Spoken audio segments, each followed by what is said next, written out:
పాకిస్తాన్‌కి మనకి ఉన్న ఇండస్ వాటర్ ట్రీటీని అబేయన్స్‌లో పెట్టింది. అంటే అది ఆ ట్రీటీని అమలు చేయడం అనేది తాత్కాలికంగా ఆపేసింది ఇండియా. అది మనకు తెలుసు. అది 1960లో ఆ ట్రీటీ జవహర్లాల్ నెహ్రూ, అక్కడ అయూబ్ ఖాన్ మధ్య జరిగింది. అప్పటి నుంచి ఇప్పటి వరకు 4 వార్స్ 1947-48, 1965, 1971, 1999 కార్గిల్ వార్. ఈ 4 యుద్ధాలప్పుడు కూడా ఎప్పుడూ ఆపలేదు. ఫస్ట్ టైం ఇది ఆపింది. అంటే మోడీ ప్రభుత్వం చాలా సీరియస్‌గా తీసుకునిందని ఇది అర్థమవుతుంది. అయితే చాలామంది నిపుణులు ఏం చెప్పారంటే, మనం ఆపడం అనేది సాధ్యం కాదు. ఎందుకంటే అటువంటి డ్యామ్ కెపాసిటీలు మనకు లేవు. మనం వాటర్ ఆపలేం వాళ్ళకి. మనం ఏదో చెప్పొచ్చు కానీ ఆపలేం అనేది మనోళ్ళు చాలామంది అన్నారు. కొంతమంది ఏమో కంప్లీట్‌గా ఆపేస్తారు. మొత్తం పాకిస్తాను దాహంతో లేకపోతే వ్యవసాయం లేకుండా చచ్చిపోతారన్న పద్ధతిలో కొంతమంది ప్రొజెక్ట్ చేశారు. నిజానికి ఈ రెండిట్లో కూడా అర్ధసత్యాలే ఉన్నాయి. కంప్లీట్ ట్రూత్ లేదు. నిజానికి కంప్లీట్‌గా ఆపలేకపోవడం అనేది కరెక్టే గానీ, అసలు దెబ్బ కొట్టలేమా పాకిస్తాన్‌ని అంటే ఖచ్చితంగా కొట్టొచ్చు. ఎలాగనే దానికి ఇప్పుడు లేటెస్ట్ ఎగ్జాంపుల్ ఏందంటే చేనాబ్ నది. చేనాబ్ నది మనకి మెయిన్‌గా 3 నదులు పాకిస్తాన్‌కి వాటర్‌ని సప్లై చేస్తాయి. మొత్తం 6 ఉన్నాయి ఈ ఇండస్ రివర్ బేసిన్‌లో. అందులో 3 ప్రధానం. అందులో చేనాబు, జీలము, ఇండస్. ఈ 3 ఇంపార్టెంట్ అన్నమాట. ఫస్ట్ ఇప్పుడు చేనాబ్ నది మీద దెబ్బ కొట్టింది ఇండియా. చేనాబ్ నది ఎండిపోలేదు కానీ వాటర్ అనేది బాగా తగ్గిపోయింది. దీనికి ప్రధాన కారణం ఏంటంటే జమ్మూ కాశ్మీర్లో అఖ్నూర్ అండ్ రియాసీ డిస్ట్రిక్ట్స్లో 2 డ్యామ్స్ ఉన్నాయి, మన ఇండియన్ డ్యామ్స్. అదొచ్చి బగ్లిహార్ అండ్ సలాల్ డ్యామ్స్. ఈ బగ్లిహాల్, సలాల్ డ్యామ్స్ని ఏం చేసిందంటే ఉన్న నీళ్ళంతా ఖాళీ చేయించేసి ఫ్రెష్గా ఈ వాటర్ని నింపేసింది డ్యాముల్లోకి. సో ఇప్పుడు నింపేయడం వల్ల ఏమైంది, నింపేసి గేట్లు మూసేసింది. నింపేసి గేట్లు మూసేయడం వల్ల వాటర్ ఫ్లో అనేది, పాకిస్తాన్కి వెళ్ళే వాటర్ ఫ్లో అనేది తగ్గిపోయింది. అది పాకిస్తాన్ కూడా అనౌన్స్ చేసింది.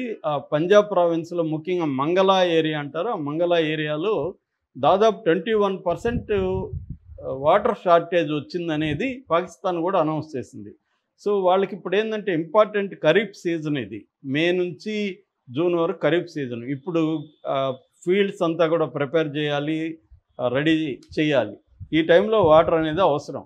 దాంతో ఇది కట్ చేసేసారు. ఆల్రెడీ ఏంటంటే పాకిస్తాన్ వాటర్ స్కార్సిటీ చాలా తీవ్రంగా ఎదుర్కొంటుంది. పాకిస్తాన్లో ఏంటంటే దాదాపు 80% ఈ నదుల మీద ఆధారపడిన వ్యవసాయం. మొత్తం వ్యవసాయం పాకిస్తాన్లో 24% జీడిపిలో అగ్రికల్చర్ నుంచే వస్తుంది పాకిస్తాన్కి. అలాగే 37.4% వర్క్ ఫోర్సు అగ్రికల్చర్లోనే ఇన్వాల్వ్ అయి ఉంటుంది. సో వాళ్ళకి వాటర్ జనరల్గానే ఇబ్బంది ఉంది. వాళ్ళకి మామూలుగా పెర్ క్యాపిటా వాటర్ అవైలబిలిటీ అంటారు. అంటే ఒక మనిషికి వాటర్ అవైలబిలిటీ కానీ తీసుకున్నప్పుడు స్వతంత్రం వచ్చిన టైంలో 1947లో 5,600 క్యూబిక్ మీటర్లు ఉండేది. అది ఇవాళ 1000కి పడిపోయింది. అంటే 4,600 క్యూబిక్ మీటర్లు తగ్గిపోయినాయి. వాళ్ళ మొత్తం అగ్రికల్చర్లో 50% గ్రౌండ్ వాటర్ మీదనే డిపెండ్ అయి ఉంటారు. బేసిక్గా వాళ్ళకి దాదాపు 12 లక్షల ట్యూబ్ వెల్స్ ఉన్నాయి. సో గ్రౌండ్ వాటర్ ఉండాలంటే కూడా ఈ నదులు ఇంపార్టెంట్. నదులు ఉండడం వల్ల చుట్టుపక్కల గ్రౌండ్ వాటర్ కూడా పెరుగుతుంది, నీటి ఇవి మట్టాలు పెరుగుతాయి. సో అది ఇబ్బంది అనమాట ఇప్పుడు. రెండోది హైడ్రో ఎలక్ట్రిసిటీ. 25% ఆఫ్ టోటల్ ఎలక్ట్రిసిటీలో, అంటే హైడ్రో కావచ్చు, సోలార్ కావచ్చు, కోల్ బేస్డ్ కావచ్చు, ఇవన్నిట్లో 25% హైడ్రో ఎలక్ట్రిసిటీ ఉంటుంది. వాళ్ళకి ప్రధానంగా ఏంటంటే ఇక్కడ తబేలా అండ్ మంగళా డ్యామ్స్ ఉన్నాయి. ఈ తబేలా అండ్ మంగళా డ్యామ్స్లో హైడ్రో ఉత్పత్తి అవుతుంది. ఇప్పుడు ఈ చీనాబ్ నది, జీలం, మన ఇందాక చెప్పిన చీనాబ్ నదికేమో బాగ్లేర్ అండ్ సొలాల్ డ్యామ్స్ని మనం ఆపేసాము. తర్వాత జేలం నదికేమో కిషన్ గంగా డ్యామ్ ఇండియాలో ఉంటుంది. ఈ కిషన్ గంగా డ్యామ్ నుంచి నీళ్లు వెళ్ళడాన్ని ఆపేశారు. దీనివల్ల ఇప్పుడు జేలంలో కూడా నీళ్లు తగ్గిపోయినాయి.